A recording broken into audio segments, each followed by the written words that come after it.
Good evening, listeners. This is Priscilla Phantom of the Phantom Myth. We are here to investigate the strange occurrences on this small island. If you have been listening to our show, you might have heard that a few people are claiming that a cult has arisen on this island. I have been trying to find out more information on this cult, but no one has sent any more letters about them. However, I have done some digging myself, and according to the papers that I found in the library, last year the body of Patrick Underwood, the late Mary Underwood's husband, was found washed up on the beach. On his chest there was a tattoo. The paper described the tattoo, saying it was reminiscent of a knife of some sort. I have to wonder if he was something to do with whatever is happening in the basement of Milton's music shop. Now, let's give the conspiracy theories a rest.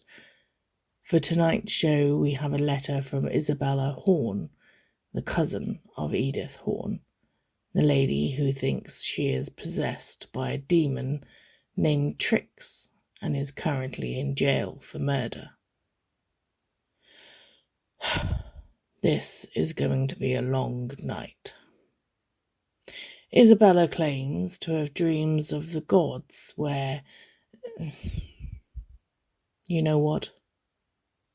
I'm just going to read the letter out for you. Dear Priscilla, I think I am losing my mind. Don't we all in some capacity or another? You will judge me and ridicule me on that little show of yours. In that small room of your tiny life, you will judge me mad. I don't doubt it. It does run in my family, does it not? I dream. Don't we all in some capacity or another? Some more than others. Maybe just some people happen to remember their dreams more than others. I remember all of my dreams. I don't have the same dream every night, but they are consistent. I dream of gods. Not the kind that walk on fluffy clouds, but the kind you try to drown in the sea. But the world does not have enough water to drown such a creature. There are 5 that I dream of regularly. Sometimes I see new ones. Not often, though. There's the beast that lurks beneath the sea, and the skinwalker, who wears a skin I know well. There's a puppeteer with nothing inside, hollow in nature and hollow in name. There is an illusion. His name eludes me, but you, Priscilla, you are connected to him. And then there is the dreamer. He invades my mind and speaks to me as an old friend. My Sandman, who sprinkles nightmares in the minds of those who sleep. People think these gods want their souls or their minds, but they only want to be free. The idea of letting these things free used to scare me. But I'm so tired. I'm never rested after I sleep. I don't know what I want anymore. My dreams have plagued me since I was young. My mother called them terrors. My father called them childish. I have seen more than I can understand, and I have found that I understand very little. Maybe that's why the skinwalker has gone so mad, endlessly understanding and then pressed into a human mind which does not have the capacity for her to fathom even herself. No wonder she kills the minds inside those bodies, whether purposefully or not. I loved art as a toddler. I think I have improved since the smeary butterfly made out of handprints and drawings of bunny rabbits that people mistook for horses. My subject matter has changed a lot since then as well. I started drawing those things from my dreams when I was in high school. I used to scrawl them in the margins of my notebooks. However, they never came out right. It's probably a blessing. I think it might have driven my teachers mad if I could have drawn the impossible depth in their eyes or how wide and sharp their grins were. When I was really young, I tried to talk to my teachers about them. They put me in counselling to try and find out why I was imagining such things, but that's just it. I never was imagining them. So I stopped talking to them. Occasionally I'd get a teacher asking about these horrible drawings, but I told them it was in a book I was reading, the title I couldn't recall. When I left school, I started drawing these things more and more. After a while, people began to take an interest in my drawings. I sold one of my pieces for over 100,000, and then the gods themselves began to take an interest in my drawings. They told me what to draw. Sometimes it felt as if I could feel them guiding my hand. My drawings got better, gained more depth, and people became morbidly fascinated with them.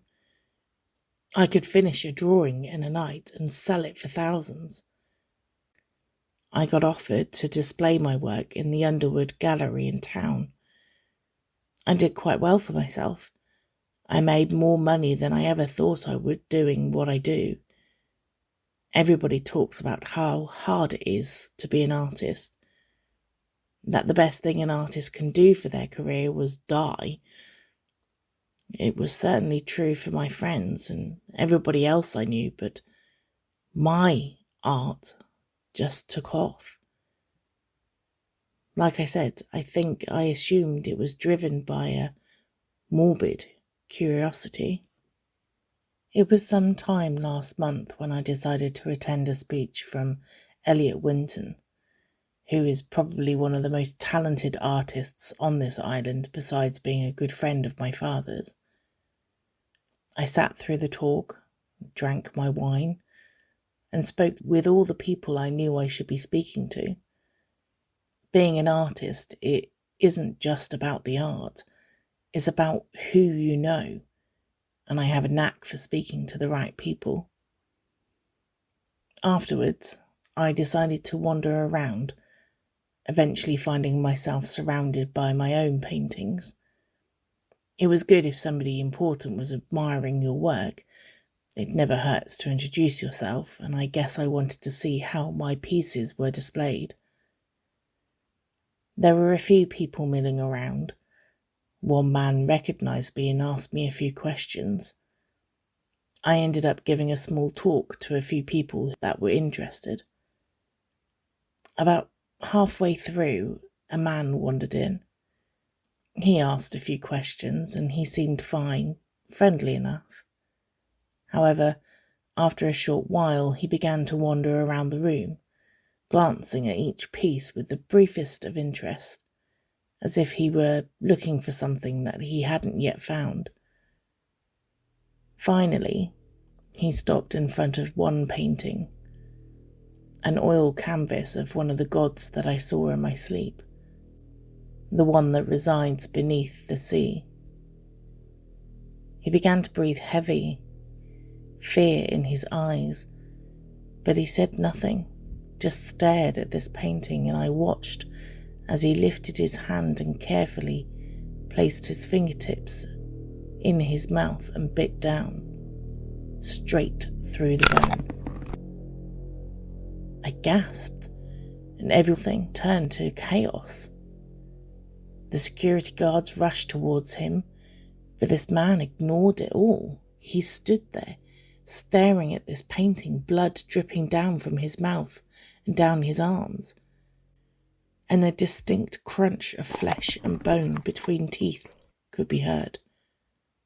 One of the security guards ran over and knocked him to the floor, but he stayed completely calm as he was taken to the back room, away from all the clients, and then the receptionist phoned the police. I made up some lie about it being some kind of performance art. I don't think they believed it, but it was better than saying nothing. I went home after that. I hung up my coat on the peg by the door, slipped off my shoes and put them on the shelf. I wandered over to the kitchen table and stared down at a pile of papers and a little pot of pencils. Despite what I had seen, I sat and drew, because I loved it, and to justify my existence in the world, I need to draw. I need to create, because without it, what am I worth? I'm just a girl. But when I draw, I can do anything. I can make things that are possible seem ridiculous. I can make the ridiculous real, just like they seem in my dreams. What I drew, however, was not the gods, but the man I had seen in the gallery. The lines seemed crude and the shading blotchy. The light didn't hit him quite right, and his features were in no way exact. It had been a long time since I had drawn anything but my gods, or how I perceived them, at least. It looked like him, I suppose, but somehow it didn't look right. I started trying to think how I could make it better, clearer. And while I did, I felt my head throb. The beginning of a migraine. I used to get them all the time, but I hadn't had one for years now. I stopped and went to put some dinner on. My migraine subsided immediately. I watched TV and I felt fine. Before I went to bed, however, I decided I would try and finish my sketch.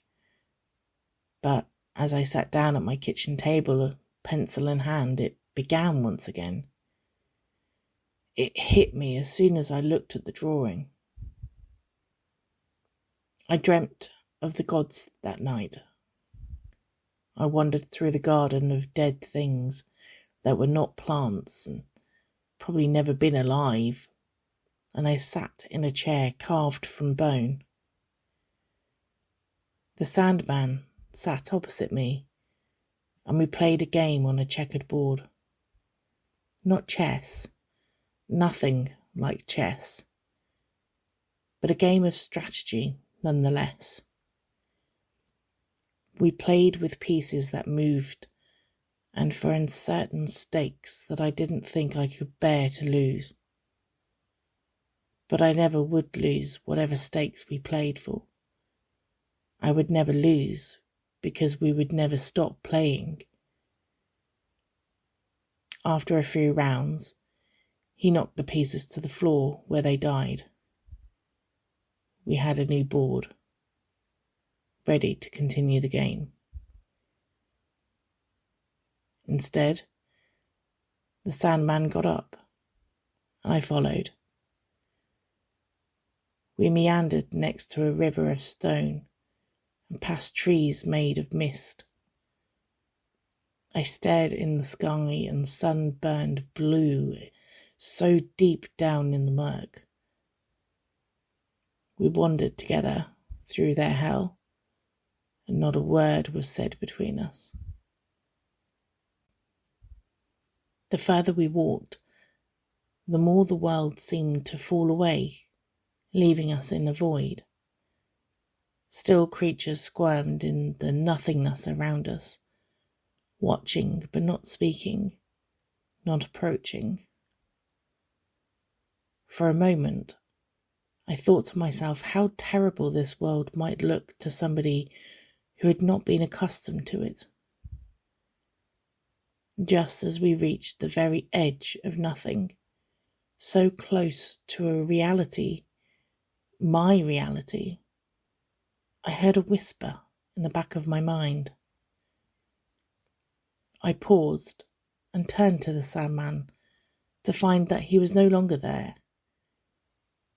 And this was the first time I had ever been alone in my dreams. The voice continued saying the same phrase over and over and over again, growling louder until it was no longer a whisper, until I couldn't hear the gods writhe in the dark, until it screamed inside my head. I ran into the dark, looking for something, some movement, some sign of that hell. The screech echoed through my head. Free me! Who? I asked them. Free me, it said. Free who? Who are you? I called into the nothing. Free me, it said. How? I finally asked. Give us strength. Give us power. Draw us. I woke in a sweat, my heart hammering into my chest. No, I whispered to myself. I spent the rest of the day drawing that man, or trying to draw him at least. Every time I picked up a pencil to start shading, my head ached as it had never before. But as soon as I stopped, the pain subsided. I decided I would take a break from drawing or painting. Nothing for the rest of the day. Not of that man, or of the gods, nor anything else. Instead, I hung up my clothes, washed up dishes in the sink, boring everyday things that needed to be done. When I was done, I sat down and played a game on my laptop.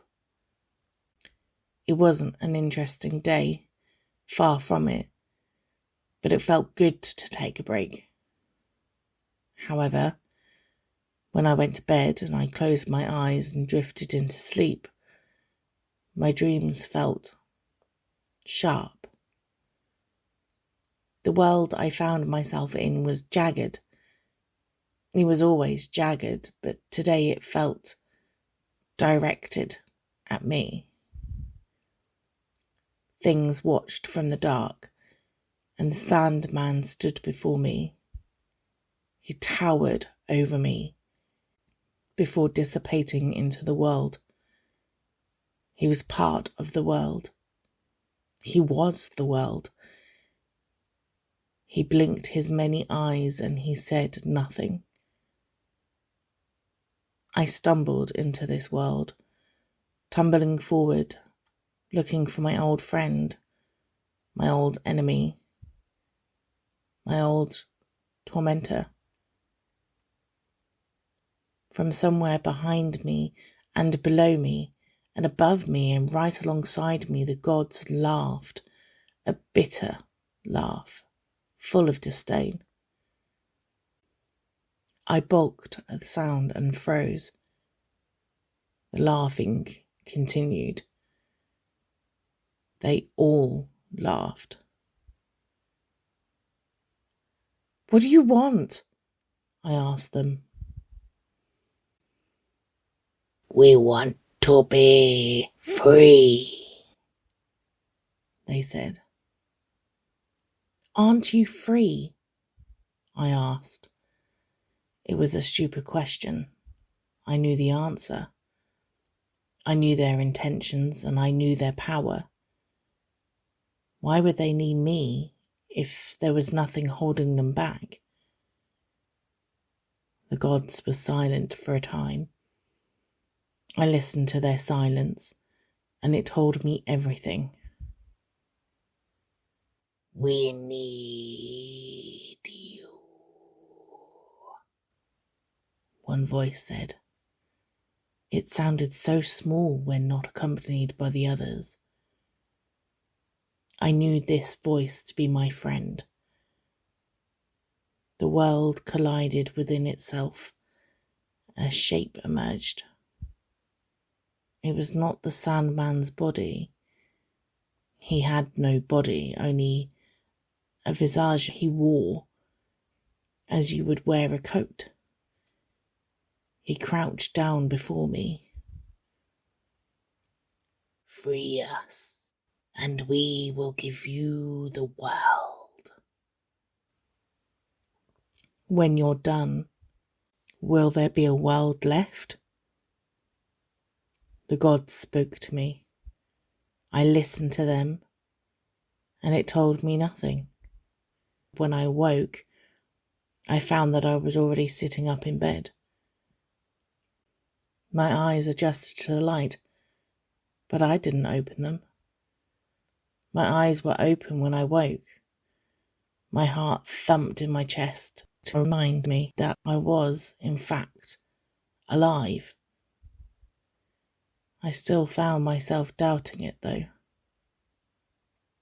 I rolled out of bed, awake, but so tired. I threw on some clothes, a pair of jeans, a white top, a black hoodie, just whatever was lying on the floor. Then I did my makeup. My skin looked so sallow and grey, but I suppose that's how I always looked.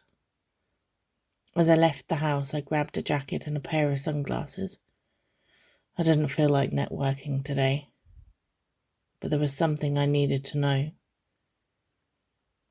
I took the bus back to the gallery, and I glanced around at all the security guards trying to find a familiar face. Eventually, I found one of the men that I was looking for, standing in one of the gallery rooms. I pushed my sunglasses to the top of my head and I walked over to him. "Hi, you might not recognise me. I'm Isabella Horn. I did the paintings in room 3. I was wondering if I could ask you something." He glared at me. "I'm busy. What do you want to know?" "The man on Friday night." His eyes glistened. I couldn't tell whether he was suspicious or fearful or both. "There's a private matter. I can't comment on what happened." "I don't want to get this man in trouble, so I'm not going to tell you his name or exactly what was said, but I did leave with a name." I decided to walk home rather than take the bus. It wasn't a long walk. It couldn't be. It's a small island. As I walked, I thought about what he had told me. The name rang a bell, but I couldn't quite place it. There weren't many names you didn't know round here. It took me a while to realise where I had heard that name before, but I got it in the end. It's a name you've heard too, Priscilla. Oscar Reinham? I went back and listened to a recording of your 4th episode about the monster that dragged him under the waves and showed him the world. I've dreamt of the gods every night since then. Do you know what I've come to realise? I can't stop them. I can't. And neither can you. There is nothing I can do to stop these things breaking through the walls into this world. Those walls were battered and damaged a long time ago. It's why they've been gathering here. I dream of 5 gods, and more will come soon. I might be mad, but they promise the world, Priscilla. I might lose whatever semblance of self or normality I have, but I'm tired. I'm too tired to fight something that I'm coming to believe is inevitable. That's why I'm writing to you. You are special to the gods. You know that, don't you? Why do you think the one that wears my cousin's face hasn't killed you yet? She wants your mind. They all do. But they can't take it. Not like the others. Not like they can with everybody else on this island. You just need to open your eyes, Priscilla. I understand why you wouldn't want to. It might drive you to madness. I wish I could shut them out sometimes too. But you can't do this forever. Do you hear me, Priscilla? You can't shut them out forever. Huh. Well, that letter proved to be even more strange than I expected it to be. I don't know what she is talking about. These are ravings of...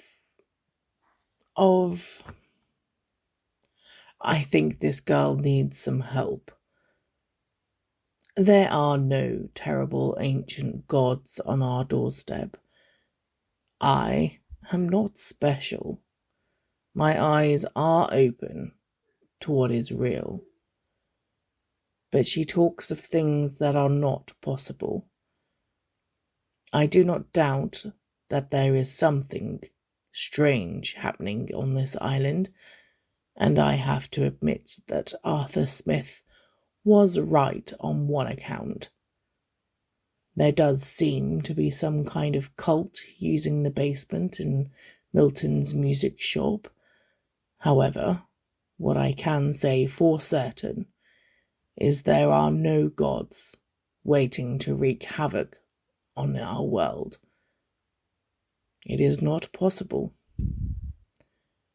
When I was a child, I may have believed in these creatures, but just as I had been told time and time again, they are not real.